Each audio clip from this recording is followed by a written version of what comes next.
Hello and welcome to CrossTalk, where all things are considered. I'm Peter Lavelle. As Election Day approaches, there are growing concerns whether the outcome will be contested, whether the election will be legitimate.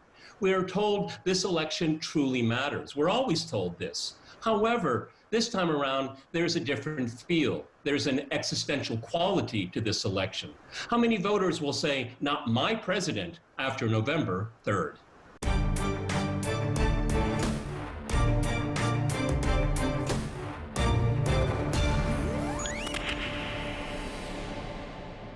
To discuss this and more, I'm joined by my guest, Rena Shah in Reston. She is a political advisor and commentator, as well as the founder of Republican Women for Biden. And in Las Vegas, we cross to Rory McShane. He is a Republican strategist. All right, crosstalk rules in effect. That means you can jump in anytime you want, and I always appreciate it. Okay, let's go to Rory in Las Vegas. As you heard in my introduction, a lot of people are considering this election as an existential one, meaning it's, black and white. It's a blood sport to the end, and the victor will vanquish the losers here. Okay, that's how a lot of the media is portraying it. Is that a really good idea to do that? Because the country is already so terribly divided. We have these health conditions, and then there's the questions about balloting here. I mean, is it a lot of hyperbole, or is it pretty much on the mark? Rory, what do you think? So, a few weeks ago, I may have answered that question with it is a lot of hyperbole. Yesterday in Minneapolis, we saw that the brother of a city council member was driving around with 300 ballots in his car in express violation of Minnesota law, which allows for one person to have up to 3 ballots on their person or to act as a custodian for up to 3 ballots. So, American politics has become increasingly tribal, and I do think there is valid concern by certain parties. Rena, the same question to you. I mean, because I've heard a number of these stories here, custody issues with ballots, and that should make us all very concerned. But does it merit the kind of rhetoric that we're hearing as we get close to Election Day? Go ahead. No, certainly I don't believe that this inflamed rhetoric, this really vicious, hateful rhetoric against both sides is at all warranted, because we've known that the Republican Party, for example, has been doing this kind of stuff in North Carolina for years and in other places in the South. And this is very rich of both sides to point the finger at one another, because we know that ballot harvesting, these practices that have driven many Americans to be skeptical of our system, they really have deeply inflamed both sides on the edges. And what I really believe that's done is made us really, frankly, not given us the republic we need at this point. I just want to put it very bluntly. We don't have enough voters engaged, and that's really what's left us with the type of leadership we've had. That's all that can be said. People don't want to vote because they don't trust the system, right? And no leader has stepped forward and said, look, both sides are wrong here. And that's why I think people like Trump sometimes, because he says it very plainly, he says it very bluntly, because these are unusual times, and it seems that nobody has a solution. Yeah, but Rory, I think that's extremely well put, because I think all of us interested in politics. I mean, everyone knows that there's some fiddling on the margins, okay, but it usually doesn't determine the outcome here. Now we're in a situation now where we may have very strong political differences, but for the first time in my lifetime, the confidence that the outcome will be legitimate. I mean, that's a pretty scary thought. Okay, because as I said in my introduction, how many millions of people will say, "Not my president," after the election? That's even a worse scary thought. Go ahead, Rory. Well, only one candidate in this election has said that has said preemptively that they plan to contest the outcome of the election, and that's Joe Biden. Donald Trump has said that he's going to, make sure, and the Republican National Committee, the Republican National Lawyers Association, plans to have lawyers in place to make sure there is a free and fair election. Joe Biden and his surrogates have said plainly they plan to contest.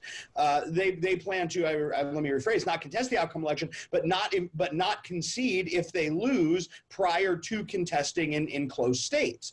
So they are preemptively declaring a court battle where all that President Trump has said is that he wants to ensure that it is a free and fair election. And I think there is, Rena brought up ballot harvesting. Ballot harvesting is a great point. We're seeing ballot harvesting across the country illegally on video this week. Well, and not only that, but to go back to you, is that we had these elections in New York State, and it took weeks to find out the outcome. Weeks.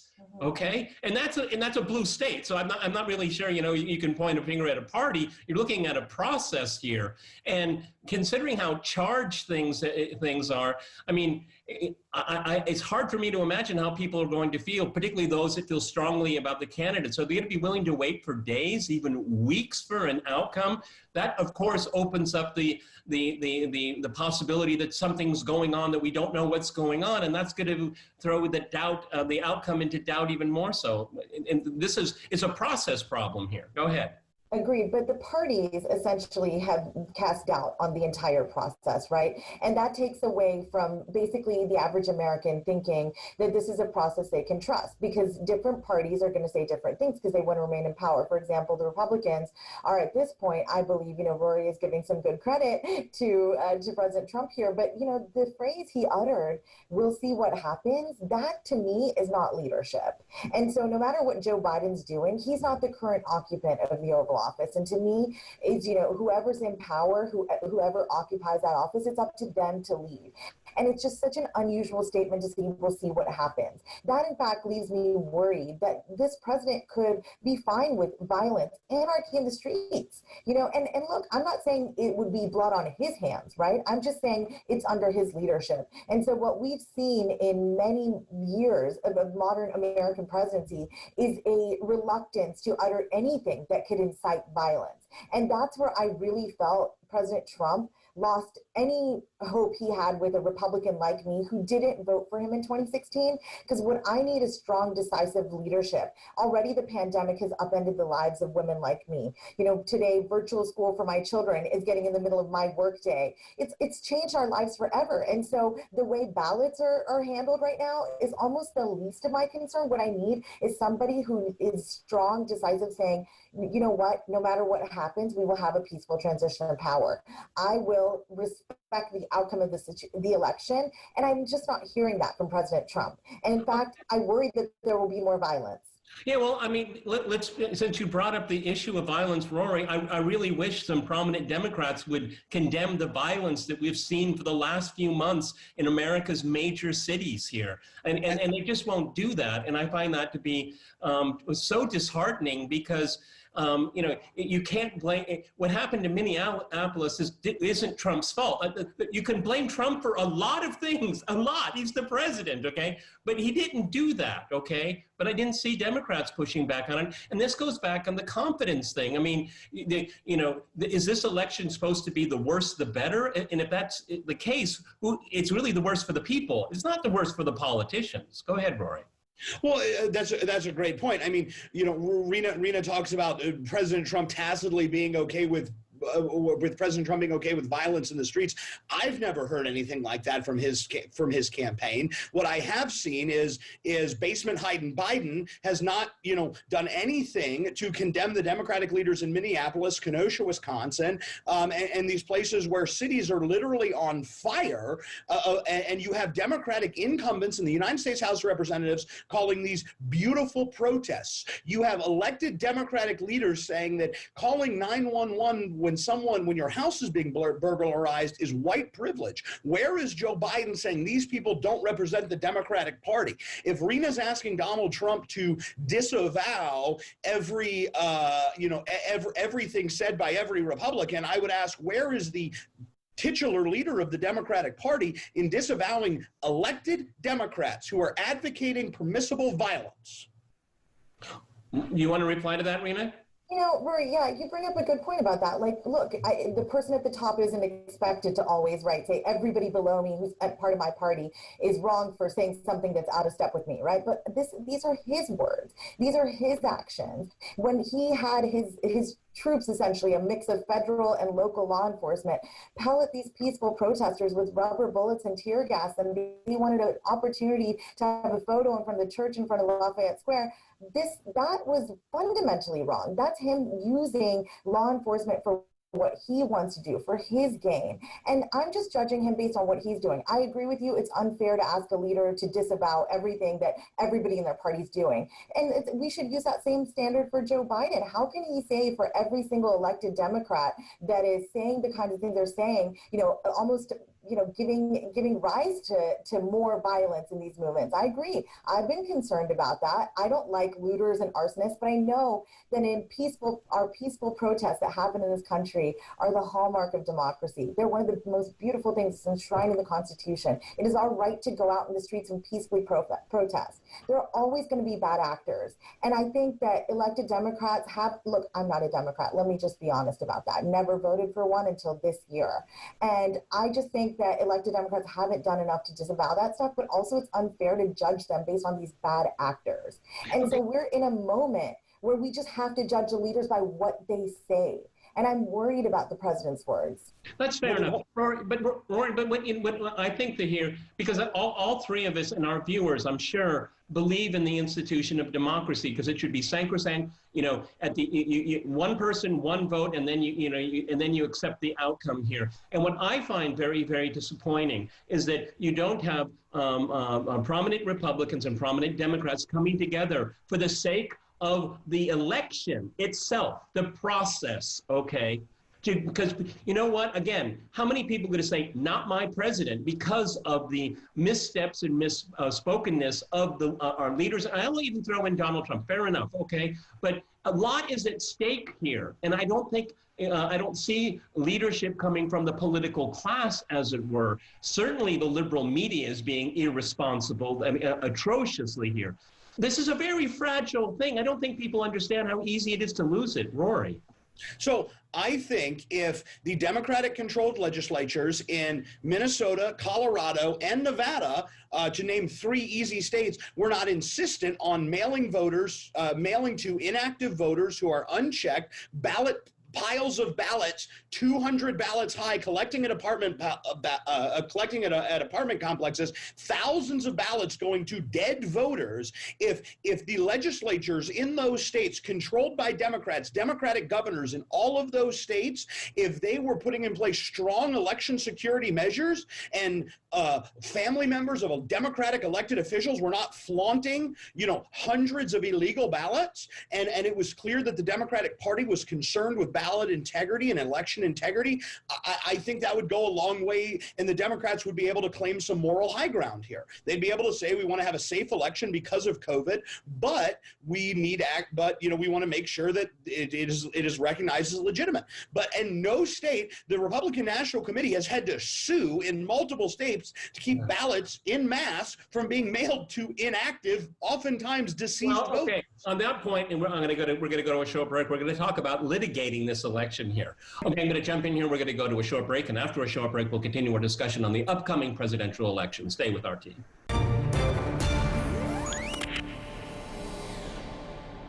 Welcome back to CrossTalk, where all things are considered. I'm Peter Lavelle. To remind you, we're talking about the possible problems with the upcoming presidential election.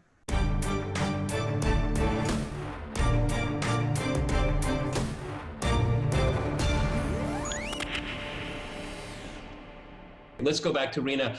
Rory brought up litigating the election, this first part of the program here. Let's talk about this. In your mind, do you think this is going to end up in the Supreme Court? I mean, considering the hyperbole we've heard and all of the threats and everything, no concession, and where is your army of lawyers? Your lawyers here, your lawyers here. I mean, it's in the making. It's happening as we speak, okay? And we have, of course, only 8 justices on the court. There's a high possibility, a great possibility, that we'll have a 9th one before the election here. Do you think we're going to need that 9th judge, considering what's going on with the campaigns and the election? Well, if we are to believe any polling, which conventional wisdom leads us to believe we shouldn't after 2016, but if we were to believe any polling, we would believe that, yes, this race is very much neck and neck. And in swing states, we are seeing dynamics change as well. And so, look, I think it's anyone's guess, but we should be prepared to see it go to the highest court in the land. And yes, we will need that 9th justice. So I do believe President Trump when he says we need that 9th justice to determine what's really going to happen, because I was really young during Bush v. Gore in Florida, but I'm feeling like this is really kind of, history revisited without the phrase hanging Chad. And so, look, this is an unusual time, like I said, and I'm feeling very nervous about the future because I know that even if it goes to the Supreme Court, my friends who plan to vote for President Trump again, which I will not. I am supporting Joe Biden this time. But the friends who believe he deserves a re-election, they're worried. Even if it makes it to the Supreme Court, there's no telling that it will go in the president's favor. Okay, it's fine. I mean, there's one thing. Okay, I'm willing to agree with you because the polls were off enough. They weren't as bad as everyone says, but they were off enough to really miss the election, which is, that's it. It's either, that's enough. Okay, yeah. So we throw in that, polling. There is the shy Trump voter out there. That's a real phenomenon. That is a very real phenomenon. Okay. And then you have this liberal media that is invents things left, right, and center, makes accusations, claims, and then they're never held account. And people believe a lot of these horror stories, and it's to the detriment of the democratic process. Okay, and then we throw in the Supreme Court here. I certainly believe there's nothing, Rory, in my mind, and I'm a conservative. I don't have anything to do with the GOP. I'm a conservative. But, I look at Trump at face value, and yeah, his tweets, I wish he would stop tweeting, okay? It's not to his benefit, okay? Anyway, but there's nothing in that I've seen from him that you're going to have to get the military and remove him from the Oval Office. I mean, that's just simply absurd, okay? I mean, if he loses, and he loses in the Supreme Court, well, he'll start his own network and, right of Fox, and he'll be right back in the game, okay? So calm down, everybody. Go ahead, Rory. I don't think the Supreme Court will have to get involved. I don't think this election will be decided in litigation. If you look at all the polls right now in all the suing states, even states like Nevada, which I would call, sort of second-tier swing states, they're within 2 points, right? So I think what will happen is in the final weeks and possibly in the debates, there will be a clearly decisive momentum bump for either of the two candidates, and which will give either of the two candidates a bump by 2 or 3 points, enough to carry enough of the swing states where within the Electoral College it is not close. It may be close in a lot of individual states, but in the Electoral College it will not be close enough to make any sort of reasoned contention. Rena, one of the things I think we could draw, I mean, because I do see that it's going to be extremely problematic on November 3rd. I mean, there's going to be delays. There's some states you can count mail-in ballots when you get them. Other states you can only count them when the election is over. And, there are 50 states, there are 50 different ways of doing it apparently here. But isn't that something that we really should learn from, the voter rolls and things like that? I mean, I used to live in California, and every single election there was a scandal about voter rolls because either they're overly purged, under purged. Isn't this really a wake-up call? If we want to avoid this kind of rancor the country doesn't need, there should be a concerted effort to really get the election machinery much more uniform without violating states' rights. I'm a conservative, but we should have comfort when we go and vote, if we vote by mail or through proxy or in person, that we don't have to worry about this because we already have shenanigans all over the place, and then we have the mechanism itself is all rickety, and it needs a second look or fourth or fifth, how many times it takes to make sure people have confidence. Would you agree with that? I'm glad you bring that up, Peter, because this has been something that we can probably talk until the wee morning hours about. This is so much a hot issue that most Americans do not know about, and it's that our elections are not secure. We have the good senator from Kentucky, Mitch McConnell, to thank for that. He, unfortunately, did not do the right thing. I thought he'd do the right thing right after 2016 and say, you know what, we need to put money towards making our elections more secure, because we know there was foreign interference in 2016. It was proven. There's empirical data that shows it. However, we have no clue the impact because it's impossible to measure. Electronic voting is so new in this country. If you still look at it, I mean, how are we going to know if John Boy, Billy Bob, in my home state of West Virginia, the municipality which he's tasked with being the clerk of, how's he going to know if if his machines were tampered with or tinkered with, whatever we want to use the phrase for? People will not know, even at the most micro level, if elections were interfered with. And that's what's worried me, is that we've taken no steps in this country, and it should come from the federal government, I believe. And look, I'm the lifelong conservative. It's rare that I say the federal government really should get involved and have a big brother approach, but this was one area where we saw the data and we saw that if we'd spent money on securing our elections, we might not be in such a hot mess today. Let me just put it that way. This is a hot mess because people are scared about the whole process. So again, with nothing done to secure the process, no more information or education on how the process can be more available to folks, and getting a younger segment of Americans voting as well. I just need to push back just a tiny bit there. I'm much more worried about people in the United States flipping states and counties and all of that, okay? Because that's proven people have been charged and people have gone to prison for it, okay? Your point, yes, I agree with you 100%, and I think it's something that is actually not that difficult to understand. It's just not brought up very much, okay? Whoever counts to votes, we used to believe it was dispassionate. Now there's growing suspicions, and with good reason, and we always need more and more transparency. That's the solution to this, more transparency. Rory. We don't have it, Peter. Very briefly, I enjoy the fact that Rena found a way to attack the majority leader here. That was quite skillful. I guarantee you would get every single vote in the Republican Senate and as much federal funding as anyone wanted. Voter ID. If you required an ID to vote as part of that bill, every single Republican in the Senate would be on board. But the fact simple. Democrats do not want safe and fair elections. They don't. I mean, and there are laws in many states that it's technically not fraud because it's legal, but advantage questionable voting. States where you can vote by bringing a lease that was signed yesterday in the state of Wisconsin. There are. So again, if the true concern was election integrity, show an ID, get to vote, and every single Republican vote in the Senate would be on board. But Rory, I call that legal fraud, okay? Because it is. It's legal fraud here. No, I mean, I guess really, harvesting laws, by the way. You're a conservative like myself here. I mean, if you need ID to get on an airplane, if you need ID to get open up a bank account, I don't understand why you don't need an ID to go vote for something that. I mean, and I'm not trying to be discriminatory here.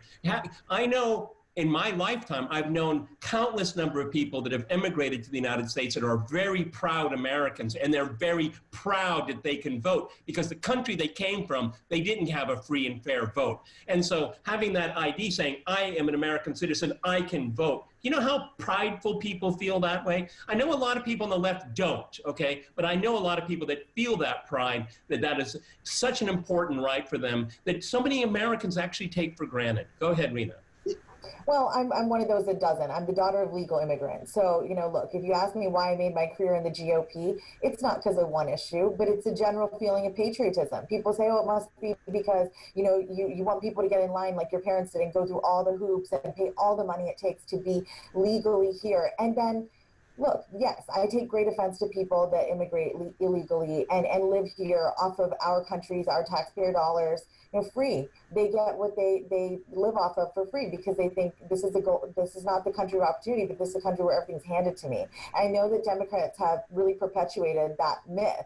And what we can push back on is, as conservatives, to say, no, there's a social pact here. Everybody pays taxes for a reason. Everybody follows the letter of the law for a reason. So I do agree with these issues where Democrats have not done a good job of saying, look, there's a fringe part of our party that wants illegal folks to vote. I actually genuinely believe that they want to give benefits to people who do not deserve them, who jump the line, who haven't contributed. What they want is power. That's what they want, okay? It's not because, oh, well, he works hard and he pays taxes, he should have a right to vote. Well, that's the courts should decide that, okay? Yeah, no, the fact of the matter is that citizenship gives you certain rights. If you do not have citizenship, you do not have those rights, okay? It's one of the very few rights you don't have living in America here. So, for me, the way the Democrats and liberals say it's for democracy, no, it's for their own power, okay? That's what they want, and they want to change the electorate. That's what they want to do, and that's why we need to have these clean elections, because there's going to be half the countries are going to say, and mark my words, I feel very strongly about this, they're going to say, we got cheated, okay? We got cheated, okay? Ask a Bernie Sanders supporter what it feels like, and they did it to him twice, okay? All right, last 20 seconds go to Rory there in Las Vegas. Go ahead. Sure. I mean, I agree with your point that without fair elections, without clean elections, there is going to be plenty of people who say that we got cheated. I am hopeful that, whichever campaign wins, provided it is an election free of fraud, free of tampering, and I believe there will be, if, a peaceful transition of power, if that is the will of the voters. Okay. We have seen that in this country forever. Okay, Rory and Rena. Fingers crossed. Okay, I want to thank my guests in Reston and in Las Vegas. I want to thank our viewers for watching us here at RT. See you next time, and remember, CrossTalk rules.